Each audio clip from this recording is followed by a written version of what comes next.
Audio Jungle.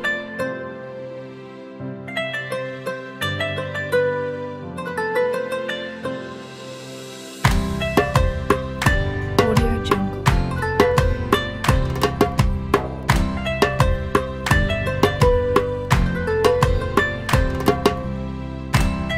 Audio Jungle.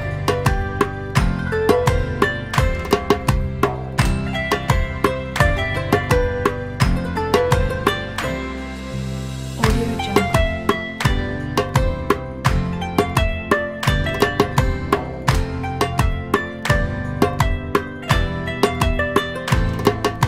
Audio Jungle.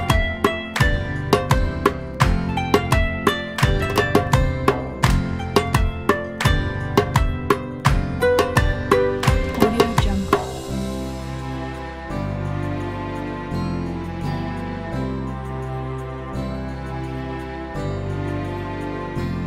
Audio Jungle.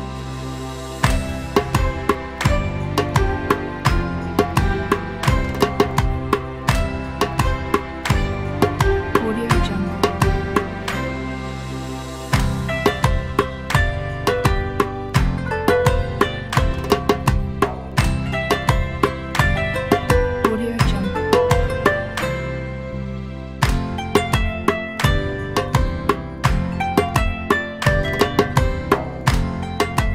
Audio Jungle.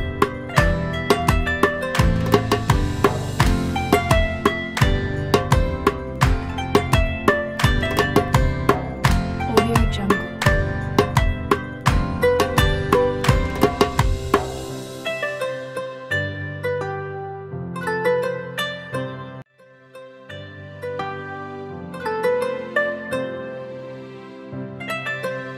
Audio Jungle.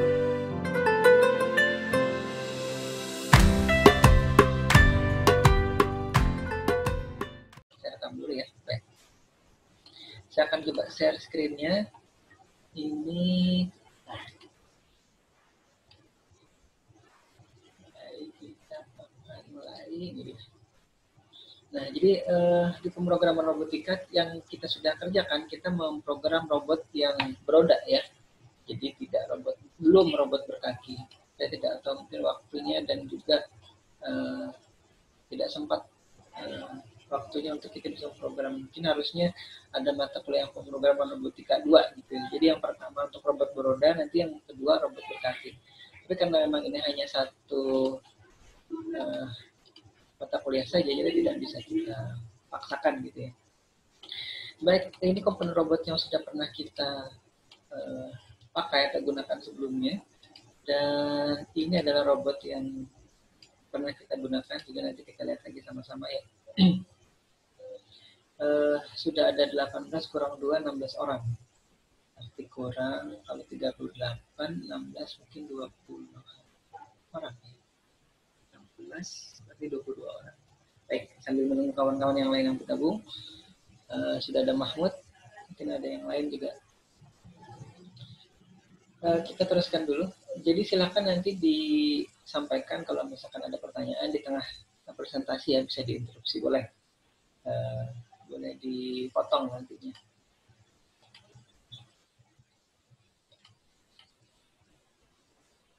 Sebentar.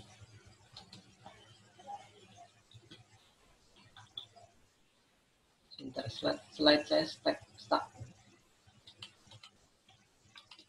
Apa yang terjadi?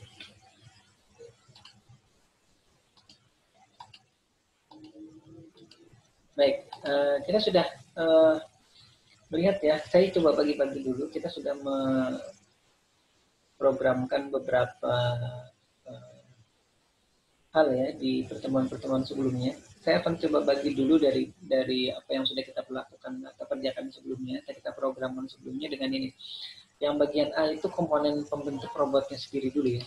Jadi kita akan lihat yang sudah kita gunakan di robot yang sudah saya juga demokan itu apa saja. Yang pertama di robot beroda yang kita gunakan itu ada controller ya. Ini memang program komponen utamanya, sebuah pengendali atau controller di situ. Bahasa Inggrisnya, bahasa Indonesia biasanya pengendali. Jadi kalau controller diganti pakai K juga kemudian L-nya 1 juga boleh. Saya juga pernah gunakan itu. Itu juga termasuk dalam bahasa Indonesia. Kemudian yang kedua adalah motor yang kita gunakan. Saya gunakan motor DC, motor gearbox DC, kemudian motor servo, dan ya selamat bergabung. Untuk yang baru bergabung ada 19 orang ya mahasiswa. Nah, kemudian yang ketiga kita menggunakan driver motor di sini. Kita gunakan driver motor L298 kalau tidak salah di Arduino-nya yang sudah tertancap di situ. Walaupun kita belum sempat menggunakan driver motor yang eksternal ya, yang di luar dari Arduino-nya, sehingga kita bisa melihat cara menghubungkannya seperti apa. Tapi karena kita gunakan yang onboard, memang secara pengkabelan atau wiringnya itu lebih simpel ya. Hanya saja kalau menurut saya sih lebih rentan seperti saya sempat alami sebelumnya. Mikrokontrolernya itu rusak gara-gara saya menggunakan port yang sama untuk servo dan juga driver motor. Akhirnya bermasalah ya driver mikrokontrolernya. Itu kelemahannya kalau drivernya onboard ya. Nah, kemudian kita juga gunakan chassis dan juga roda ya. Jadi kita sudah menggunakan beberapa, di antaranya 3 macam kalau tidak salah. Nanti kita lihat detailnya ya. Dan baterai untuk power dari onboardnya sendiri. Kemudian sensor, kita sudah juga gunakan sensor.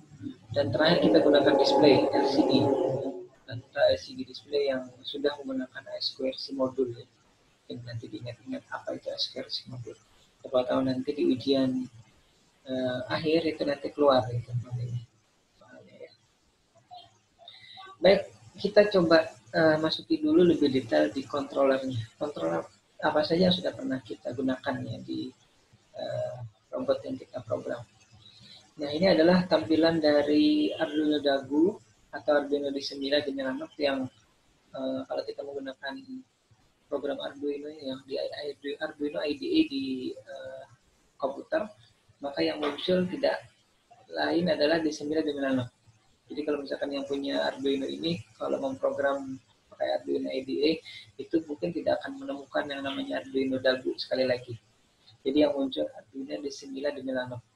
Nah, kalau yang penasaran silakan coba dibuka lagi Arduino IDE-nya yang di komputer atau di laptopnya, bisa dilihat di tools, kemudian board-nya. Tipe board atau tipe Arduino-nya itu bisa dicari, ada tidak Arduino Dagu. Nah, ingat saya tidak ada, sehingga saya dulu juga kesulitan, sehingga saya menanyakan lagi ke penjual, Pak, ini kok tidak ada Arduino Dagunya yang di Arduino IDE-nya. Kita dulu gunakan Arduino versi 1.1 kalau tidak salah ya, 1.0. Jadi Arduino itu baru-baru keluar juga. Maksudnya baru tahu saya di tahun 2010 atau 11 ya. Nah, berikutnya di controller yang sudah kita pernah gunakan. Oh ya, sebelumnya ini adalah Arduino Dagu yang kita gunakan tadi, yang dilengkapi dengan keterangan masing-masing komponen di dalamnya. Dan ini yang tidak dilengkapi dengan komponen, jadi berwarna hijau dominan ya, dengan headernya berwarna hitam di situ untuk koneksi ke digital pin dan analog pin. Kemudian yang warna biru-biru itu biasanya untuk power, yang 4 jejer itu untuk motor, kemudian yang 2 jejer itu untuk power motor DC, dan 2 lagi untuk motor servo. Coba saya tunjuk. Yang ini power untuk motor servo, biasanya motor servo perlu tegangan dari ada yang 4 volt, ada yang 5 volt, ada yang 6 volt, ada yang juga yang lebih dari itu ya. Nah, kalau ini untuk tegangan motor DC-nya atau power supply secara keseluruhan ini juga sebenarnya bisa dari sini. Dan saya juga gunakan yang ini juga untuk dari baterai ke sini, ada konektornya, jadi lebih apa namanya, terkendali ya kalau menggunakan ini. Ada konektornya khusus gitu. Ini konektor adaptor biasa. Nah, berikutnya untuk controller yang kita gunakan juga di pertemuan ke-9 kalau tidak salah ingat, ini Arduino Nano. Waktu itu saya mengalami, tadi saya sampaikan, kerusakan mikrokontroler, dan saya lupa bahwa saya masih punya banyak punya kampus di rumah. Saya kira itu ada di kampus, sehingga saya akhirnya menggunakan Arduino Nano ini untuk diprogram dan dihubungkan dengan drivernya yang ada di sini di Arduino Dagu. Jadi Arduino Dagu yang digunakan pada waktu itu tidak menggunakan microcontrollernya tapi hanya menggunakan driver motor. Jadi seperti itu bisa ya. Ya, sedang kontrolnya menggunakan Arduino Nano. Arduino Nano ini adalah sebentar ini yang saya tahu adalah produk Arduino yang paling kecil bentuknya. Jadi kalau di saya itu sejempol saya lah kurang lebih ukuran baik lebar maupun panjangnya. Tebalnya pun kecil ya. Kalau tebal saya kira standar PCB ya. Nah itu untuk controller yang sudah kita gunakan. Yang kedua, yang berikutnya adalah motor. Ini ada motor servo ya. Tapi yang pertama itu kita gunakan motor DC di sini. Itu motor servonya muncul duluan. Mungkin Bapak saya berikan animasi di situ. Yang ini motor Tamiya yang saya tunjukkan ya, yang ada keterangan pin-pin atau kaki-kakinya dengan untuk motornya. Saya kira Anda tidak asing untuk motor Tamiya. Tapi kalau motor gearbox, motor servo mungkin tidak semuanya pernah melihat dan menggunakan. Tapi kalau Tamiya ini saya kira banyak yang menggunakan. Kalaupun tidak menggunakan Tamiya, mungkin mainan-mainan di rumahnya itu juga kebanyakan menggunakan motor-motor seperti ini ya. Motor umum yang biasanya tegangan kerjanya adalah 3 volt di sini. Ingat kalau di motor Tamiya, di Tamiya dulu itu kan menggunakan 2 baterai 1,5 volt, entah alkalin, entah yang biasa, entah yang rechargeable baterai. Biasanya tegangannya sekitar 1,2 sampai 1,5. Kalau yang rechargeable baterai itu biasanya 1,2. Tapi kalau baterai biasa yang dijual di pasaran itu 1,5 volt ya. Nah, itu perlu tahu ya tegangan kerja itu. Jangan sampai nanti beli baterai ditanya tegangan yang mana. Ya kecuali yang sudah ada di pasaran yang umum tadi atau setengah itu tidak perlu ditanyakan lagi. Nah berikutnya kita juga sudah pernah menggunakan continuous servo ini di chassis motor yang aluminium ya. Jadi sebenarnya ini motor servo yang apa namanya dimodifikasi oleh kami dulu karena waktu itu tidak punya budget untuk membeli motor yang gearbox. Akhirnya motor servo yang ada ini yang dimodifikasi. Dicabut bagian kontrolernya, kemudian pada saat digunakan dia seolah-olah seperti motor yang ada gearbox. Memang dia ada gearbox di dalamnya. Nah, jadi kalau servo kontrolernya dicabut oleh kami waktu itu sehingga torsinya bisa lebih besar dan dipasangkan di 4 rodanya ya. Jadi 4 motor servo ini, continuous servo ini untuk 4 roda. Nah, kemudian yang kita gunakan di pertemuan sebelumnya di tanggal 6 itu ya, pertemuan 10 adalah motor ini. Ini di situ tertulis DC motor DC gearbox 12 volt, 25 mm-nya ukurannya, sekitar 2,5 cm, RPM-nya 26 RPM. Nah, ini yang saya gunakan di penelitian saya juga. Tapi yang terpasang kemarin itu kalau tidak salah mungkin sekitar 50 atau bahkan 100 RPM itu. Tidak sekuat yang ini ya, yang ada di gambar di slide ini 26 RPM. Kita juga punya dulu kalau tidak salah 25 atau 26 RPM. Nyarinya sulit yang 26 ini. Akhirnya kemarin sebelum pulang dari Jogja saya beli ini agak banyak untuk cadangan. Karena nyarinya di online itu hampir waktu tahun 2000 berapa ya? 2018 itu semua yang toko online untuk komponen robot dan motor itu tidak menjual ini. Ini produk dari Cina. Karena waktu itu kosong semua. Akhirnya mungkin lebih dari 6 bulan berikutnya baru ada lagi. Oh tadi lupa kalau lewat. Ini adalah motor servo yang kita gunakan untuk mengarahkan dari sensor ultrasonik ya, baik itu ke depan, ke kanan maupun ke kiri. Waktu itu kita program dia baru kanan dan ke kirinya. Tapi nanti kalau misalkan mau lebih detailnya bisa serong ke kanan gitu ya depan, kemudian serong kanan ke kiri, serong ke kiri depan. Jadi bisa lebih banyak. Nah, role-nya juga nanti akan bisa lebih detail lagi. Nanti kita lihat apakah kita bisa membuat itu dan apakah ada kesempatannya di pertemuan berikutnya. Baik, kita sudah punya ada seran. Ada ya. Baik, saya punya Pak Hasran dan kawan-kawan yang lain juga yang baru bergabung, ada 31 kurang 2 berarti 29 orang. Nah, berikutnya kita punya driver motor. Tadi sudah saya sampaikan, driver motor kita yang ada di onboard Arduino Dagu atau Arduino D9-nya adalah yang 298 jadinya ya. Ini 298P tepatnya. Jadi Arduino driver motor ini sudah terpasang di situ, kita tinggal pasang Secara pinnya juga tidak perlu kita beri jumper atau kabel lagi, karena sudah tinggal kita program di dalamnya, dia sudah terhubung secara internal ke pin 4, 5, 6, dan 7. Nah, jadi ini driver motornya. Kalau L298 yang jenis yang lain ya, itu ini apa namanya, chipnya atau IC-nya itu dipasang berdiri. Kalau ini kan istilahnya horizontal dan bukan vertikal. Jadi kakinya kiri kanan ini yang saya tunjuk. Itu kalau yang vertikal itu dia punya satu sisi saja, kemudian IC-nya dipasang berdiri, kemudian di belakang IC atau chipnya itu ada pendinginnya biasanya. Nah, itu memang tipikalnya lebih panas nantinya. Kalau yang ini lebih dingin, walaupun tetap kita harus perhatikan biasanya panasnya kalau misalkan kelebihan dari beban yang seharusnya, karena ini kan bebannya masing-masing channel atau masing-masing motornya hanya 2 ampere, totalnya 4 ampere. Kalau lebih dari itu biasanya dia panasnya bisa lebih dari yang seharusnya.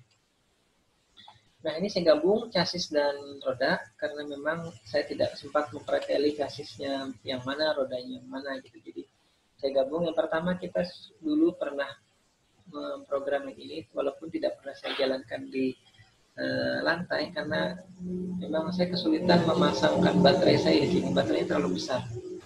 Termasuk juga Arduino-nya terlalu besar sehingga kalau dipasang di sini itu penuh dan mungkin memberatkan dari chassisnya. Nah, waktu itu di pertemuan berikutnya kita gunakan chassis yang ini yang dari aluminium. Rodanya roda karet ini ya. Ini roda dari mobil RC yang Formula One. Waktu itu mobil Formula One-nya anak saya preteli dan ambil bannya. Karena memang sudah kondisi juga tidak lagi bagus. Nah, di pertemuan terakhir di tanggal 6 itu kalau tidak salah kita sudah menggunakan roda ini ya. Masih roda karet, chassisnya akrilik dan pelaknya pelak plastik. Jadi sudah lebih banyak motornya, motor DC gearbox di sini. Kemudian ini ada bracket atau penyangga dari motornya. Ini ada lagi di situ namanya sub atau penghubung antara motor ke pelek. Nah, itu ada subnya sebenarnya. Tapi mungkin tidak terlihat secara detail ya. Nah, karenanya di sini saya saya tulisi ini all plastik kecuali garden kanan dan kirinya ini untuk menghubung roda belakang roda depan. Kemudian ini karet, aluminium dan karet ya. Kemudian ini akrilik dan karet. Akrilik ininya, kemudian karet itu bannya, penyangganya sebenarnya aluminium. Juga untuk motornya. Nah, baterai yang kita gunakan waktu sebelumnya sampai terakhir itu adalah yang ini. Saya gunakan ini baterai LiPo atau lithium polimer. Ini mungkin mirip dengan baterai handphone kita yang ada sekarang. Bentuknya sebenarnya ringkas gitu ya. Kalau yang di handphone itu kan bentuknya tipis. Dia bisa dibentuk apa saja sebenarnya. Tipis, mau bulat, mau bundar, mau apa itu sebenarnya bisa dibuat oleh pabrikannya ya. Karena dia lebih fleksibel bahan untuk lithium polimernya itu. Nah, kemudian tegangan kerjanya rata-rata kalau di baterai handphone kita itu 3,7, itu baterai satu sel biasanya. Kalau laptop biasanya lebih dari itu ya, bisa 3 sel, bisa 4 sel. Nah, kalau untuk yang kita gunakan ini atau yang saya gunakan itu baterai 2 sel. Berarti 2 kali 3,7 sekitar 7,4 volt ya. Kemudian kapasitasnya yang saya gunakan atau yang kita gunakan ini adalah 5300 mAh dengan 20-60 C. Ini adalah nominal untuk kecepatan atau kapasitas dia membuang muatannya. Jadi biasanya dari 10 C, 20 C, kemudian 30 C, 40, 50, dan ini sampai 60. Ini sudah waktu itu saya sudah diberitahu oleh si yang jual. Ini di Banjarmasin dulu saya belinya. Banjarmasin di toko aeromodeling ya. Dia jual pesawat, dia jual helikopter, mobil-mobilan RC, masuk balancer untuk atau chargernya ini. Jadi untuk ngecas baterai lithium polimer itu yang terutama untuk yang lebih dari satu sel ya, dia diperlukan yang namanya balancer. Balancer itu untuk membalanskan atau menyamakan nanti antara sel satu dengan sel kedua. Yang sampai nanti sel yang pertama itu lebih tinggi tegangannya daripada sel yang kedua. Karenanya di sini ada tambahan tidak hanya 2 pin positif negatif ya. Kalau dilihat di sini ini ada yang saya tunjuk ini konektor untuk balancernya biasanya. Jadi yang ke baterainya ada satu, jadi ada 3 yang dicolok ke baterai. Kemudian ada lagi ini 2 pin yang dicolok ke charger plus 2, jadi 4 kalau tidak salah. Apa 5 ya kalau tidak salah ini. Baik, ini untuk baterai, silahkan diinterupsi kalau yang ada yang ditanyakan. 35 kurang 3 berarti ada 36 kurang 2 berarti 34. Ya, hampir lengkap hari ini ya. Karena ada 38 atau 40 yang saya ingat untuk kelas ini. Baik, bagian ketujuh dari bagian A tadi adalah sensor. Ini baru sensor yang kita gunakan baru satu ini ya. Kita belum sempat memprogramkan untuk sensor yang lain. Walaupun saya sudah sempat perlihatkan kalau tidak salah juga ada sensor ultrasonik, sensor inframerah, atau sensor yang lainnya. Mungkin dua itu yang sempat saya perlihatkan. Yang kompasnya lupa sudah saya perlihatkan atau tidak. Nah, untuk sensor ultrasonik ini yang saya pakai dari Rivantech ya, serinya SRF05. Saya ingat dulu saya juga punya kalau tidak salah yang SRF04. Jadi dia sebenarnya ini serinya banyak ya, dari SRF01, 02, 03, 04. Saya ingat saya versi yang 04 saya punya, kemudian habis itu keluar lagi yang versi ini. Kemudian saya beli yang ini. Memang harganya sekali lagi ini lebih mahal dari yang keluaran Cina, bisa jadi 10 kali lipat. Kurang lebih ya, sampai 10 kali lipatnya. Kalau yang keluaran Cina itu harganya mungkin 45.000, 50.000, ini bisa sampai 8-10 kali lipatnya. Ya, itu memang kualitasnya berbeda, akurasinya juga beda. Tegangan yang bukan tegangan, jarak yang bisa diukur juga lebih akurat gitu ya. Jadi kalau dia sebutkan di speknya dari 2 sampai sekian meter, itu memang 2 cm dia terukur gitu, atau 3 cm terukur. Tapi kalau yang buatan Cina kalau tidak salah itu di speknya 2 sampai 3 itu 2 cm itu sudah tidak terukur, mungkin hanya terukur dari 7 atau 10 cm. Nah, untuk bisa dia mengukur yang jaraknya lebih dekat itu tidak bisa digunakan untuk yang buatan Cina. Tapi kalau misalkan memang keperluannya bukan untuk ukur yang dekat atau yang istilahnya mikro gitu ya, jaraknya itu tidak, bukan mikro sih, ya jaraknya dekat lah, sekitar 2 cm itu tidak bisa digunakan kalau yang buatan Cina. Berikutnya yang ke-8 dari poin A tadi adalah display. Ini yang kita sudah sempat saya perlihatkan ya, program dan juga demonya, bagaimana memprogram ini untuk memperlihatkan apa yang sedang dikerjakan atau diperintahkan oleh mikrokontrolernya ke motor atau ke sensor, atau dia dapat informasi dari sensor kemudian ditampilkan di sini. Nah, ini saya sampaikan minggu lalu atau pekan sebelumnya. Ini hampir dikatakan mutlak gitu ya, diperlukan di robot misalnya. Karena kalau misalkan kerangka ini, itu kita akan kesulitan melihat kalau misalkan dalam proses pemrogramannya ya, misalnya untuk melihat kesalahannya itu ada di mana, itu kalau tidak atau tanpa menggunakan display ini agak sulit.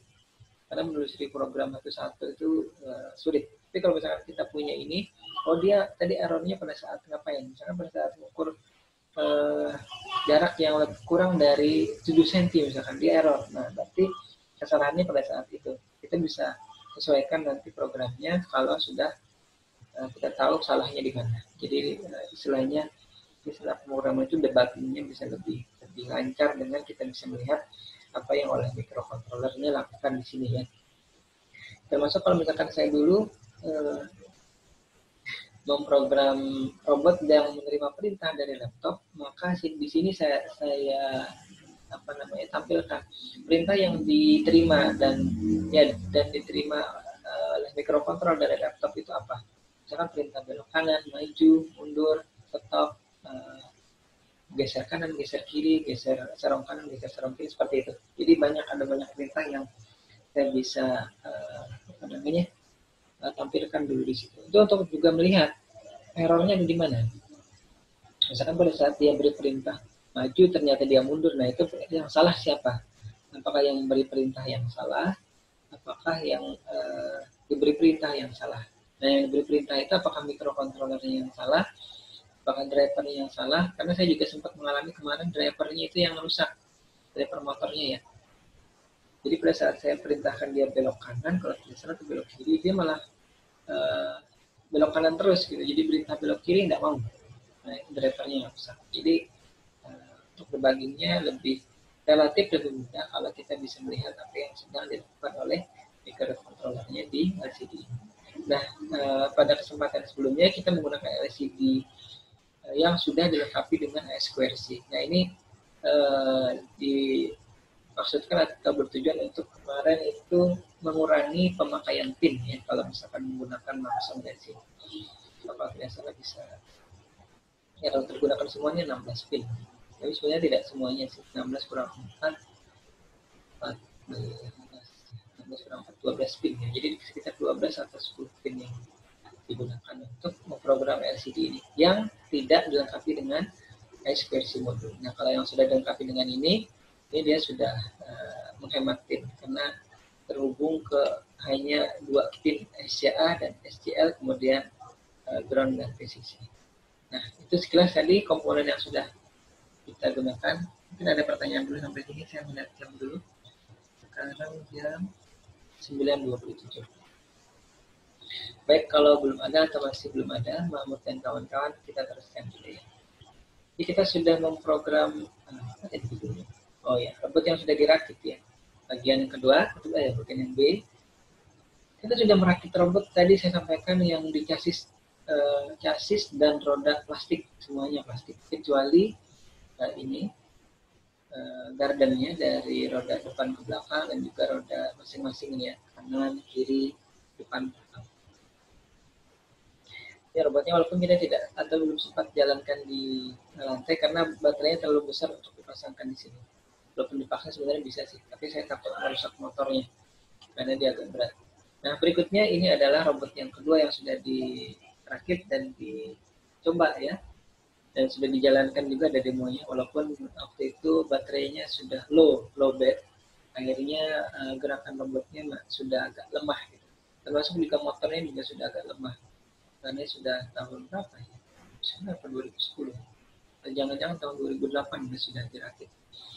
Jadi ini sempat dilombakan kalau tidak salah ingat di kontes robot tahun 2008 atau 2009 atau 2010. Saya tidak ingat persisnya.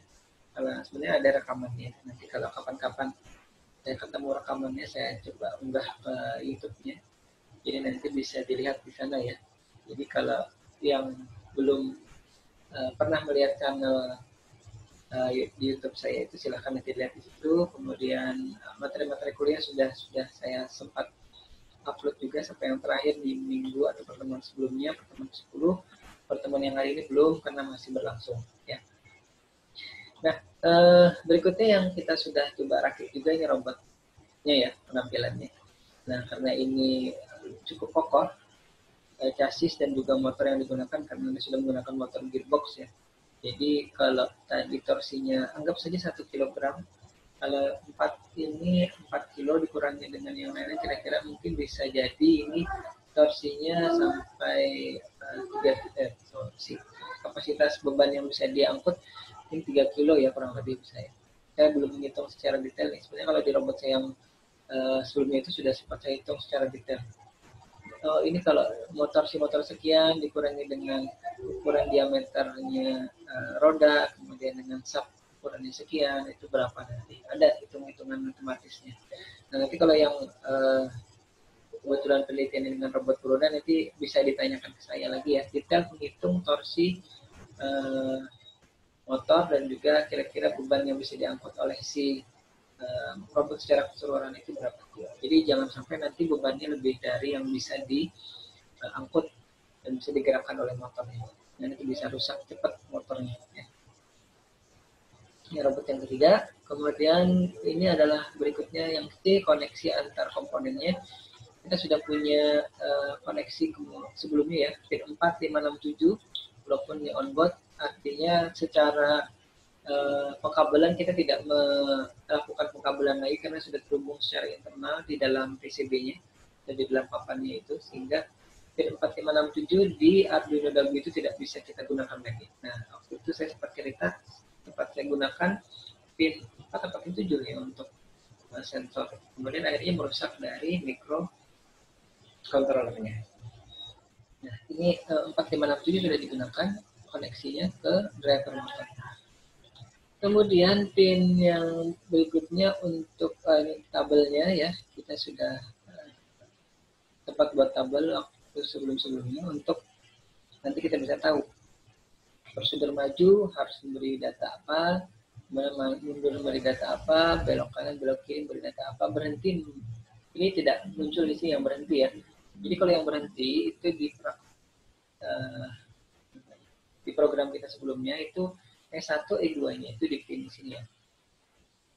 Enable 1, enable 2 atau enable motor 1 dan enable motor 2-nya itu diberi nilai 0. Maka apapun data M1, M1, M2-nya di sini itu tidak akan berpengaruh. Mau diberi low high, high low atau high high atau low low, semuanya kalau di sininya 0 maka dia akan berhenti. Nah, itu caranya nanti kalau menghentikan motornya, karena menghentikan motor itu penting untuk nanti kalau robot itu dijalankan di arena dan ada apa namanya ada penghalang. Baik, sambil ada yang keluar dari baik, tidak apa-apa. Kita lihat ini pin untuk SRF 05-nya ini yang saya sampaikan tadi, saya lupa mengubah dan sempat merusak mikrokontrolernya gara-gara pin 7 ini saya gunakan juga untuk ini. Kalau misalkan sebelumnya tidak terhubung ke motor sih tidak masalah, karena dia hanya digital pin yang terhubung ke SRF 05-nya. Tapi pada saat sudah terhubung ke motor, karena tadi secara internal pin 4567 ternyata pin 7 terutama itu sudah digunakan juga, akhirnya bisa merusak. Dia bingung mikrokontrolernya antara dipakai oleh si sensor ultrasonic ini atau dipakai oleh motor ini. Nah, jadi hati-hati nanti ya. Nah, akhirnya pada saat berikutnya itu digital pin untuk SRF 05-nya ini saya pindahkan ke pin 2 kalau tidak salah. Nah, jadi yang ini yang belum diubah ya. Maksudnya pada saat coba SRF 05 pinnya menggunakan pin 7. Ini bisa pin lain juga ya. Nah, ini pin-pinnya kita modenya juga sudah tahu sebelum-sebelumnya. Kita pakai mode 1 pin ya. Nah, ini untuk servo waktu itu kita gunakan digital pin 9. Kita lewati. Waktu kita terbatas sambil saya lihat 10 menit, 12 menit lagi. Ini adalah modul AES versi yang kita gunakan sebelumnya dan sudah saya solder waktu itu ke LCD display. Ini yang warna hijau ini LCD display, yang warna hitam ini AES versi modulnya yang sudah saya solderi. Kemudian kita bisa gunakan. Ingat, ini masing-masing modul AES versi punya alamat sendiri-sendiri ya. Nanti kalau siapa tahu keluar lagi di ujian akhir nantinya. Nah, kemudian yang D, bagian D, kita sudah buat aturannya. Aturan yang kita buat apa sih? Coba kita lihat. Nah, sebenarnya banyak yang kita sudah buat. Bisa jadi ya, tapi ini yang mungkin yang terakhir itu untuk robot yang ada sensor ultrasonic yang bisa melihat ke kanan ke kiri dan membandingkan jarak pengukuran dari kanan kirinya. Kemudian diputuskan mau ngapain. Nah, ini role-nya sudah. Saya kira nanti bisa dilihat lagi videonya di YouTube untuk lebih detailnya. Nah, programnya sendiri kita sudah sampai melihat tampilan dari hasil scanning servo, kemudian motor-motor DC yang membayar jarak dan juga memerintahkan motor sesuai dengan rule atau aturan yang kita buat. Nah, ini programnya yang terakhir ya. Saya kira sudah cukup lengkap, cukup rumit. Coba kita lihat di situ kita menginclude ada beberapa header ya. Kenapa saya sebut header? Karena coba lihat ada .h-nya di sini. Namanya file header. Di include, kemudian LCD, ada wire ini untuk ekspresi koneksi ya. Ini LCD-nya, LCD ekspresinya juga di sini. Khusus header-nya, nanti kalau LCD yang tanpa ekspresi modul, jadi tidak perlu ini. Kemudian kalau tidak salah serial juga ya, servo. Ini servo juga ada. Ada servo header juga di sini. Kemudian ini inisialisasi untuk motor pin 4567, E1 E2-nya di 6 dan 5, M1 di 4, M2-nya ada di pin 7. Kemudian ini untuk proses pengukuran jarak, dari durasi, distance, sensor pinnya ini yang sudah saya sampaikan tadi, dari pin 7 saya pindahkan ke pin 2 di situ. Kemudian jarak kanan, jarak kirinya di sini sudah juga diinisialisasikan. Berikutnya saya agak cepat dulu, ini di voice setup-nya. Start point-nya ada di pin 9, ini di pin 13, kemudian kecepatan transfer data serialnya 9600 bit per second. Dan saya gunakan 2 juta bit per second untuk robot saya yang 2016, 17, 18 ya, untuk penelitian disertasi. Karena yang diinginkan adalah real time controlling dan real time decision gitu ceritanya. Keputusan yang real time, tidak nunggu lama. Kalau kecepatannya hanya 9600 bit per second bisa jadi agak lambat gitu. Jadi saya waktu itu coba sampai 2 juta bit per second. Kalau diistilahkan mungkin hampir 2 megabit per second gitu ya. Karena 2 megabit per second, 2 mega di digital itu kan 2048 kalau tidak salah. Jadi kalau misalkan saya tadi sebut 2 juta itu kurang dari 2 megabit per second. Walaupun sudah sampai 2 juta. Baik, berikutnya di program yang sudah kita buat, ini adalah prosedur untuk belok kanan ya. Termasuk di dalamnya ada untuk perintah menampilkan, dia sekarang belok kanan, maka di LCD-nya kita tampilkan belok kanan. Kemudian kalau kita perintahkan dia untuk bergerak ke depan atau maju, maka kita juga tampilkan di LCD-nya maju atau garis miring ke depan. Termasuk di prosedur ini juga kita menampilkan jarak yang ada di depan itu berapa jaraknya. Karena ini diupdate terus, jadi pada saat dia bergerak maju ke depan, jaraknya kita bisa lihat. Oh ternyata tadi dia berhentinya pada saat jaraknya misalkan 14, 15. Ini variatif ya. Tidak bisa langsung serta-merta 20 kurang, kemudian 19 itu berhenti, kadang-kadang tidak bisa karena ada gaya apa istilahnya sentrifugal ya dari robot itu pada saat dia bergerak maju, kemudian sebelum dia berhenti itu kan pada saat dia diperintahkan berhenti itu robotnya masih bergerak maju. Nah akhirnya sebenarnya tadi perintahnya kan 20 kurang ya, kurang dari 20 cm. Nah itu kadang-kadang tidak 20 kurang 19 itu tidak bisa langsung berhenti. Mungkin 18, 17, bahkan bisa jadi 12, 13 itu baru dia bisa berhenti. Karena ada gaya itu tadi, itu disika dulu ya. Kemudian untuk mundur, ini juga kita perlihatkan di situ, walaupun sebenarnya perintah mundur ini saya belum pernah atau belum sempat praktekkan secara program kalau robotnya sudah dijalankan di pantai gitu ya, atau di arena. Tapi bisa jadi nanti, tapi kita sudah sediakan, tinggal nanti dipakai saja. Untuk belok kiri juga ada tampilan nanti di LCD-nya belok kiri. Kemudian untuk berhenti juga ini kurang E-nya berhenti. Harusnya E tapi terketik di saya di sini R. Tapi sudah di program sudah saya perbaiki kalau tidak salah. Nanti kalau yang mau mendownload di link yang sudah saya berikan, nanti kita sudah ingat sama-sama waktu semester lalu itu di Google Drive bisa diambil. Di programnya di Arduino-nya sudah saya perbaiki kalau tidak salah ya. Kemudian ini adalah prosedur untuk baca jarak. Ya, sudah dijelaskan juga di waktu kita mempelajari sensor SNR05-nya. Kemudian di loop ini yang tadi yang untuk rule yang kita buat, distance lebih dari 20 dia akan maju. Tadi di prosedur majunya dia akan sambil juga menampilkan jarak yang terbaca oleh sensornya. Kemudian kalau kurang dari 20 atau sama dengan 20 dia akan berhenti, diperintahkan untuk berhenti ya. Kemudian menjalankan servonya ke kanan untuk mengarahkan sentral tersone ke kanan, mengukur jaraknya, kemudian nanti mengarahkan lagi ke kiri untuk juga mengukur jaraknya. Kemudian dibandingkan ya. Nah ini prosedur baca jarak. Kemudian nah ini dia dibandingkan. Baik. yang bergabung atau hilang lagi ya, jadi 36.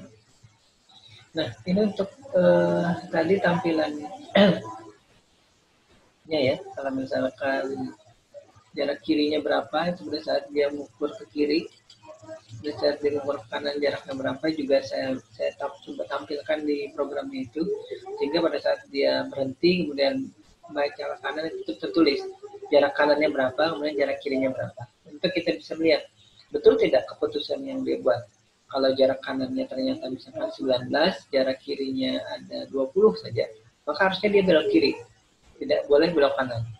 Programnya seperti itu ya, karena dia sudah membandingkan dan di sini memerintahkan gitu. Kalau kecuali kalau misalkan gini, pada saat dia mengukur ke kanan 20 misalkan tadi ya 19, kemudian ke kiri ternyata 20, tapi ternyata dia berbelok ke kanan, maka itu perlu dicari tahu salahnya di mana. Apakah perintah setelah dia membandingkan jarak tadi yang salah, apakah di dalam prosedur belok kirinya itu ternyata isinya belok kanan gitu. Saya pernah juga mengalami seperti itu ya, karena di copy paste program belok kanan atau ke program yang belok kiri, tapi lupa mengubah parameter atau program di dalam prosedurnya itu, sehingga yang ada di dalam prosedur belok kiri itu adalah yang belok kanan, sehingga robotnya belok kanan terus pada saat kondisinya sebenarnya mensyaratkan dia harus belok kiri.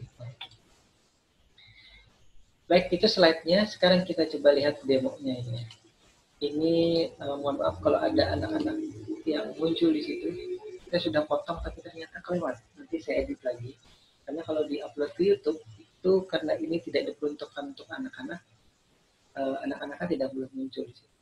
Nah, itu kabelnya tidak saya pinggirkan, tapi karena tidak mengganggu, kabel tombolnya itu saya biarkan di situ saja. Nah, ini perputarannya lebih dari 90 derajat ya, terlalu banyak saya minta memutar. Itu saya lagi dengan kaki, dia akan putar, dan bandingkan dulu jarak kanan kirinya, ternyata lebih luas yang kanan, jarak kanan. Nah,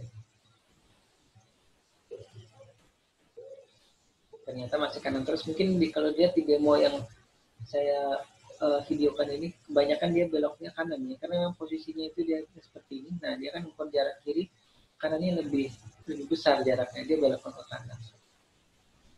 Nah, ini di hari yang berbeda. Nah, itu mungkin kalau ada yang lihat ada kaki bayi di situ, ada kaki anak saya, kaki anak-anak di situ. Nah, ini kan di sebelah kiri ada kotak, itu memang sengaja saya tempatkan di situ untuk menghalanginya, dia harus belok ke kanan. Ini juga, nah ini ada bayi, maaf ya, nanti saya potong dulu, ini harusnya mungkin Mahmud melihat ini ketawa ya, kenapa ada bayi di situ. Tapi ternyata ya itu dia, karena ini menguji cobanya di rumah, ada anak-anak, jadi pikirnya mainan dia ya kan, didorong-dorong, karena pikirnya akan menabrak dia, didorong ini robotnya. Padahal kalau didorong itu bisa merusak motor, karena motornya maju. Nah ini dia, juga diambil. Nah ini sebagian sudah saya potong, tapi masih ada aja. Ini malah diangkat tadi, tapi saya potong. Nah ini lagi yang saya ingin perhatikan itu, coba dilihat ya, dia bagaimana mengukur ke kanan ini ya, kemudian ke kiri, di dalamnya kemudian membandingkan. Nah kalau sudah ternyata kanan lebih besar jaraknya, dia akan belok kanan. Ini kalau misalkan dia berhenti, tuh saya kira kurang dari 20 ya. Sebenarnya tadi kan 20 dia sudah berhenti harusnya. Nah ini masih tadi bannya masih nabrak, tapi karena senternya sudah kedetek, langsung dia jalan lagi dan detek lagi. Sama ini juga, ini robotnya diikuti oleh bayi saya, karena dia penasaran nih kok jalan sendiri. Kan? Dipegang-pegang, dipencet-pencet kadang-kadang ini. Baik, sambil menunggu demonya selesai, mungkin kalau ada yang mau ditanyakan dulu sampai sini. Ya, sudah jam 9.45. Waktu sebenarnya sudah habis, tapi karena tadi lewat kurang ya, bukan kurang, ya lewat di 1 menit. Jadi kita bisa teruskan dulu sementara sambil melihat demonya selesai. Nah, ini robotnya sudah jalan di situ. mungkin ada yang ngelihat sekilas kedap-kedip ya di itunya, di sentral ultrasoniknya itu sedang mengukur jarak gitu. Dan sebenarnya Pak, saya mungkin lupa menampilkan atau men-zoom bagian display LCD-nya itu yang tertulis apa, karena sudah diikuti oleh anak-anak.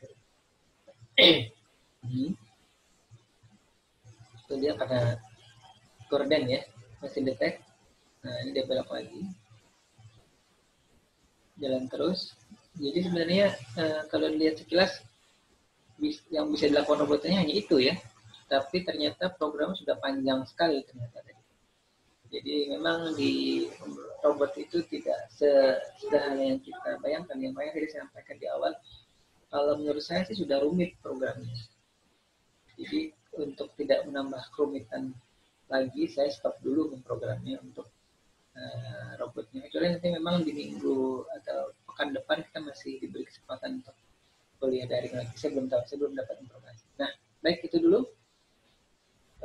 Video demonya saya stop dulu. Sharing slide-nya. Silahkan mungkin kalau ada yang mau ditanyakan. Muhammad Hasan, mana Hasan? Hasan. Amar ada di kelas ini, Amar?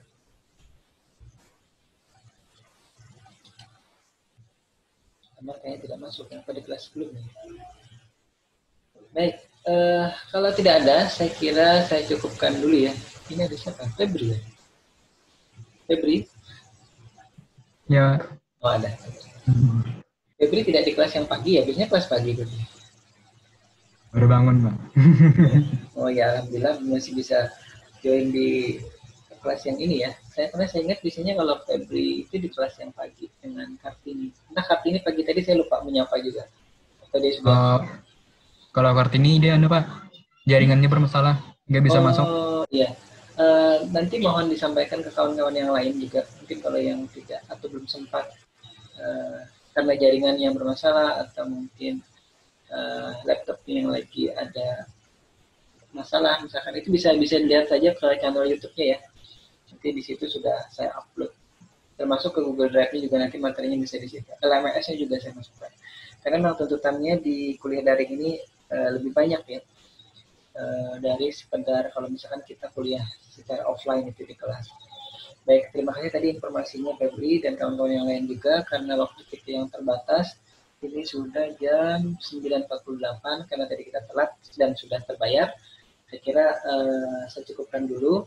Kalau misalkan ini pertemuan terakhir sebelum libur Idul Fitri, saya ucapkan mohon maaf ya batin, minta rela kalau misalkan ada yang salah, dan mohon maaf juga sekali lagi kalau selama atau semester kurang lebih ya 11 pertemuan ini banyak salah yang saya lakukan, slide-nya yang kurang bagus, atau video demonya yang kalau saya lihat itu di YouTube itu putus-putus gitu ya hasilnya ya. Nanti kalau memungkinkan saya upload saja yang video versi mandirinya ya, tidak dari slide, karena kalau yang dari slide ini putus-putus tampaknya kalau lihat di YouTube.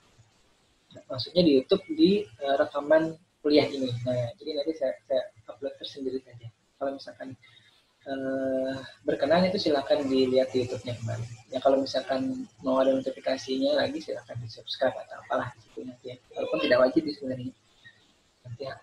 Nanti bisa dilihat. Baik, saya kira itu dulu. Terima kasih sudah bergabung pada kesempatan pagi hari ini. Saya akhiri dengan ucapan wabillahi taufiq wal hidayah. Assalamualaikum warahmatullahi wabarakatuh. Waalaikumsalam warahmatullahi wabarakatuh.